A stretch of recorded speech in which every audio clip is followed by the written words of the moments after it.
Hey everybody, welcome back to Row Country. Today we're making a Dollar Tree DIY Halloween decor.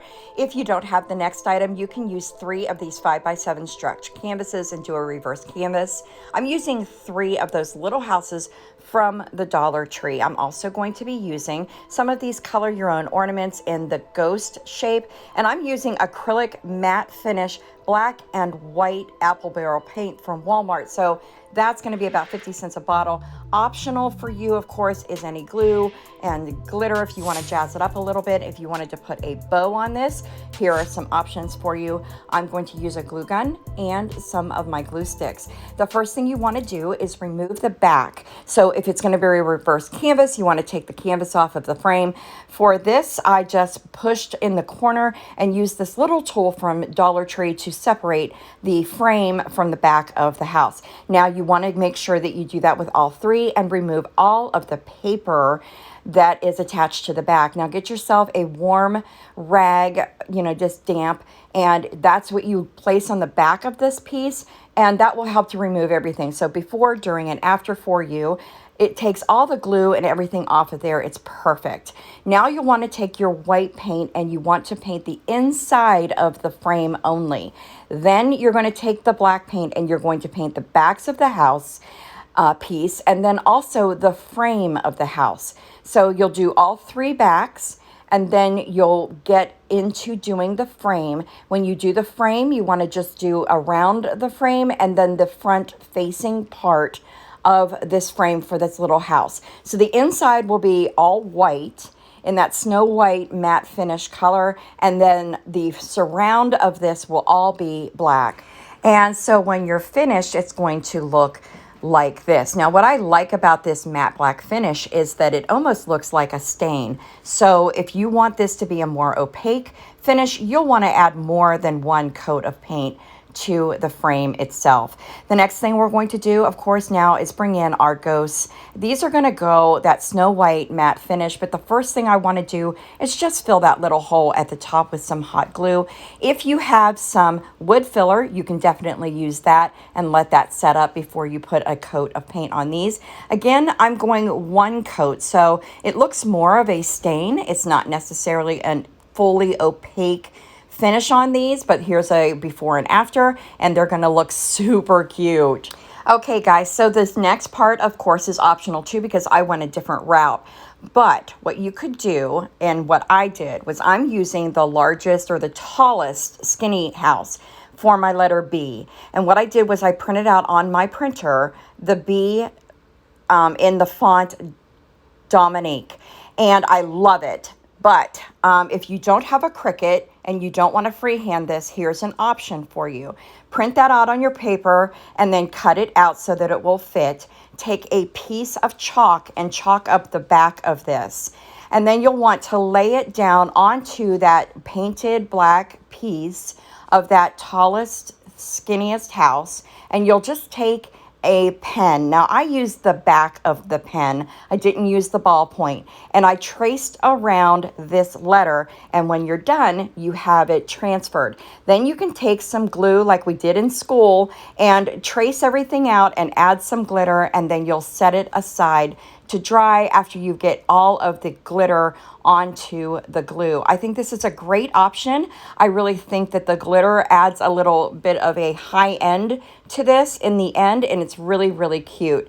However, I do have a Cricut, and I like to use my Cricut in any sort of craft. So I'm going to remove that portion, and I'm going to use my Cricut in the end. But here's how we're applying these ghosts. Now they are making the O's in the word boo, and these are just absolutely adorable. I made sure that when I painted these, that I painted them so that the largest eye for the first O was sort of at the right, and then you'll see the last ghost or the last O on this sign, it actually has the eye going in the opposite direction, so they sort of meet up. I really liked that with these ornaments, you can 100% paint either side and use either side in any of the DIYs that you do. Attaching these to the back, again, are so easy. You just come back with some hot glue And because of the type of frame that this is, you've got a little bit of wiggle room there to line everything up. So add some hot glue and then put the back down so that it matches up, and just put a little bit of pressure on there so that it gets a really, really good hold. And you guys, look how cute that's turning out. So in order for me to redo the bee, I removed everything off of there and repainted that, and I'm going to put that aside to dry. What I want to do now is bring in one of the other ghosts that I have left, and I want it to look as though that ghost is actually flying out of the frame of this house that will have the letter B on it. I just thought it would make it for an interesting piece. So what I do is I take the frame of the house and I lay it down onto the ghost in such a way to sort of determine how it would be flying out of this house. And so I'm going to have a piece of this ghost attached to the back of the house on the inside of the frame. And then I'm also going to have a piece of the ghost attached to the house on the outside of the frame. And you'll see how that works out. What I decided to do was lay that frame down and then take my X-Acto knife. You could use a pencil if you're not comfortable to sort of check out the measurement on this. But you want to use the frame because that's going to give you that frame allowance when you do this cut to give it a really good matchup. So you take that frame and you take the X-Acto knife and you sort of score it a little bit. And then you want to bring in a straight edge. Something metal is best always when working with an X-Acto knife, guys. And you'll use that straight edge to continue to score through this ghost. And then you'll do that until you've made it all the way through. You'll see for me that for the most part, I'm scoring, and then I'll actually turn the ghost over and sort of bend it so that I get a bend or a crease in the back of this ghost. And that allowed me to really get a very nice cut through this ghost all the way.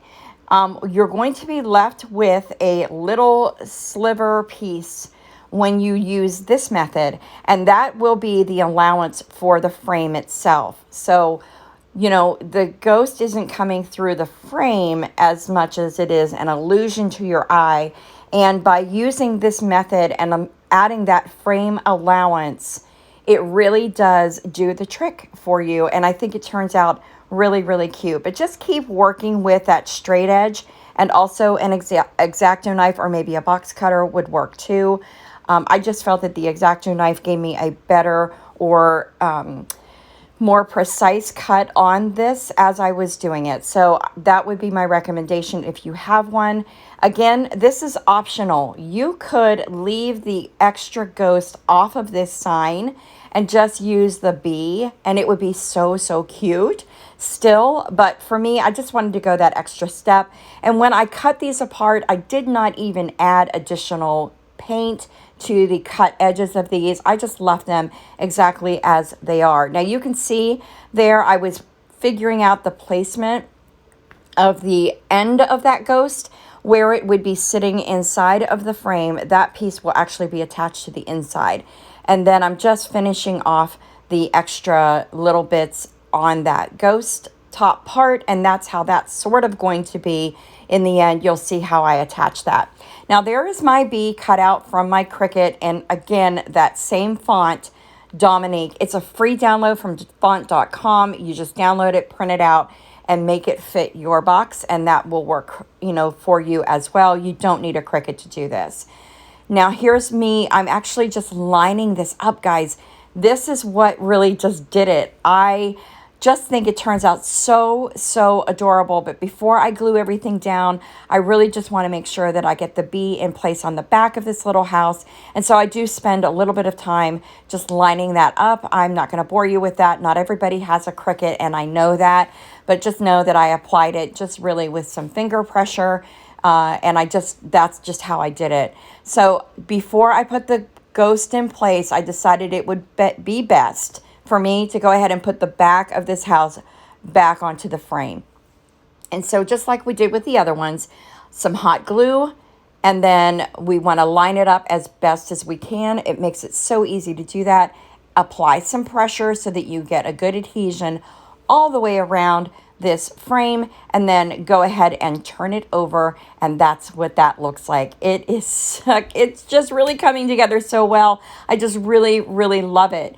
And now I'm just placing the ghost up in the corner, and I'm going to actually use some tweezers to get into the inside of this little house so that when I apply some hot glue to the back of that piece, it'll make it easier for me to place it back down into that frame without getting my fingers in the way, and I get it exactly where I want it. So the ghost bottom is inside the house, but we're going to make him look like he's flying out of the top. So you just want to apply some hot glue to the area where it would meet the frame on the back. So the ghost will actually be sitting back a little bit, but you don't even realize it because it really is an optical illusion for you when they're standing up. And this is what they look like. You guys, this has become one of my favorite all-time Dollar Tree DIYs that I have ever done. This leans Modern Farmhouse, but it is definitely Halloween. Those ghosts are not too scary. They are absolutely adorable.